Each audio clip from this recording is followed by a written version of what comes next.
Hello guys, welcome back to our channel. आज हम बात करने वाले हैं क्लास 11th हॉर्नबिल की एक पोएम फादर टू सन के बारे में। आज हम इसको एक्सप्लेन करेंगे लाइन टू लाइन। आपको मैं सारे मीनिंग्स हिंदी में समझाऊंगी। अगर आपको ये वीडियो पसंद आए तो प्लीज़ लाइक करें, और अगर आप नए हैं चैनल पे तो सब्सक्राइब करें। तो गाइज़, ये पोएम लिखी है एलिजाबेथ जेनिंग्स ने, जिसको हम पढ़ेंगे, और ये हमारे सीबीएसई का एक सिलेबस है। तो वन बाय वन शुरू करते हैं। पहले मैं आपको इसका एक बैकग्राउंड बता देती हूँ कि फादर टू सन एक ऐसी पोएम है जिसमें फादर अपने सन के लिए डेडिकेट कर रहा है कि कैसे उनके रिलेशंस जो हैं वो टाइम के साथ चेंज हो गए हैं। टाइम के साथ उनके जो रिलेशंस थे वो गड़बड़ होने लगे हैं, कैसे जनरेशन गैप आ गया। तो बेसिक जो थीम है इस पोएम की वो जनरेशन गैप है। कैसे सबकी थिंकिंग, सबके जो पसंद नापसंद होते हैं, डिज़ायर्स होते हैं, एम्बिशंस होते हैं, वो चेंज होने लगते हैं टाइम के साथ। तो इस चीज़ों के बारे में इस पोएम में बताया गया है। एक फादर है, अपने फादर अपने सन के लिए कह रहा है। तो शुरू करते हैं। I do not understand this child though we have lived together now in the same house for years. I know nothing of him, so try to build up a relation from how he was when small, yet I have killed। अब यहाँ पे क्या कह रहा है ये father कि मुझे समझ नहीं आता, मैं अपने बच्चे को समझ नहीं पाता, जबकि हम कितने साल एक साथ रह चुके हैं, एक ही घर में इतने सालों से रहते हुए भी मैं उसके बारे में कुछ नहीं जानता। और मैं रिलेशनशिप्स बनाने की कोशिश करता हूँ, तब से बना रहा हूँ जब से वो एक छोटा था, बट फिर भी नहीं बना पाया। येट आई हैव किल्ड, ये किस किस किलिंग की बात कर रहा है? रिलेशनशिप की बात कर रहा है, अंडरस्टैंडिंग की बात कर रहा है कि अंडरस्टैंडिंग और रिलेशनशिप जो है वो उसने किल कर दिया है। The seed I spent or sown it, where the land is his and none of mine.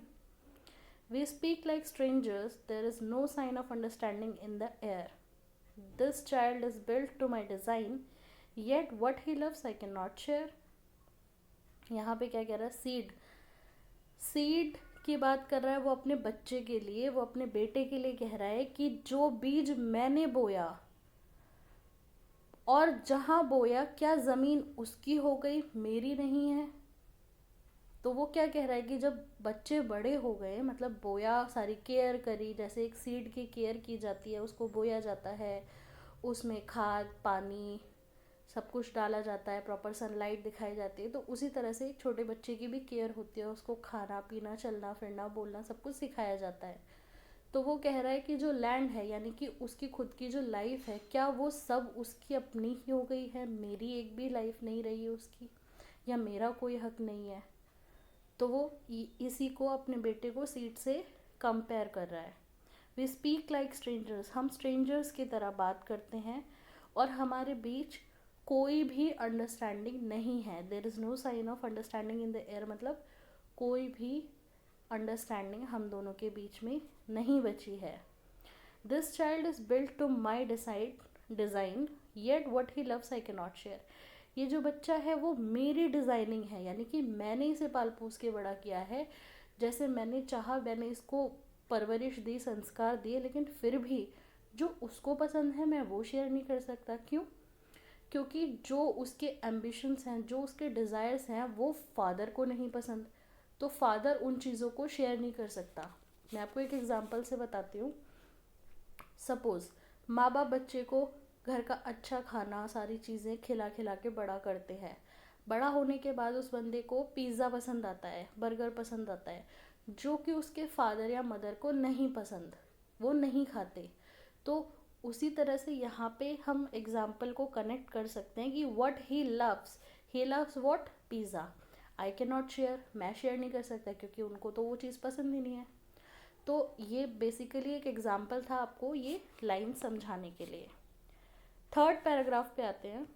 Silence surrounds अस, हमारे बीच में शांति शांति रहती है, मतलब कोई एक दूसरे से बातचीत नहीं करता। साइलेंस का क्या मतलब है? कोई एक दूसरे से बातचीत नहीं करता, दोनों में आपस में शांति ही रहती है।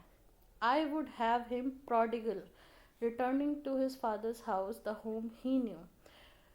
प्रोडिगल होता है money spending child returning to his father's house the home he knew. वो वापस आने के लिए कह रहा है उसको अपने अपने फादर के घर। क्यों? क्योंकि साथ में तो रह रहे हैं, तो वो क्यों बुला रहा है? वो इसलिए बुला रहा है क्योंकि ये वाला जो घर है यहाँ पे कोई एक दूसरे को नहीं जानता, वो दोनों बात ही नहीं करते हैं। तो वो कह रहा है कि भाई तुम उस घर में लौट आओ, उस अपने फादर के घर में लौट आओ जहाँ पर हम बातचीत करते थे, हमारे बीच में अच्छा रिलेशन था। द होम ही न्यू, जो घर वो जानता था, फादर जानता था पहले, जैसे उन दोनों के बीच में, बच्चे और बाप के बीच में जो बातें होती थी। Rather than see him make and move his world, बजाय कि मैं ये देखूं कि वो अपनी दुनिया खुद ही बुनने में लगा हुआ है। मैं उसको माफ़ भी कर दूंगा अगर वो वापस आ जाता है।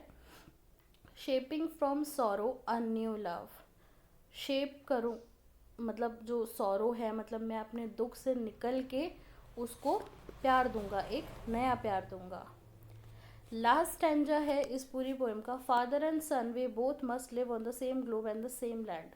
फादर एंड सन यानी कि पिता और बेटा दोनों को ही एक ही लैंड पे रहना चाहिए, एक ही वर्ल्ड में रहना चाहिए। ग्लोब का मतलब क्या है? एक ही दुनिया में रहना चाहिए, इन दोनों को एक ही दुनिया में रहना चाहिए, बनाए रहना चाहिए। He speaks I can not understand my self Y anger grows from grief. वो कहता है कि मुझे समझ नहीं आता कि मेरा दुख गुस्से में क्यों बदल रहा है। We each put out an empty hand longing for something to forgive. हम दोनों ही खाली हाथ लिए बैठे हुए हैं कि हम कुछ है जो, कुछ चीज़ों को जो है वो हम फॉरगिव कर पाए और एक दूसरे को समझ पाए। तो ये थी समरी गाइस, ये थी story, line by line explanation. I hope आपको समझ आया हो। If you like this video, hit the like button, keep sharing, keep liking and keep spreading education. Thank you guys.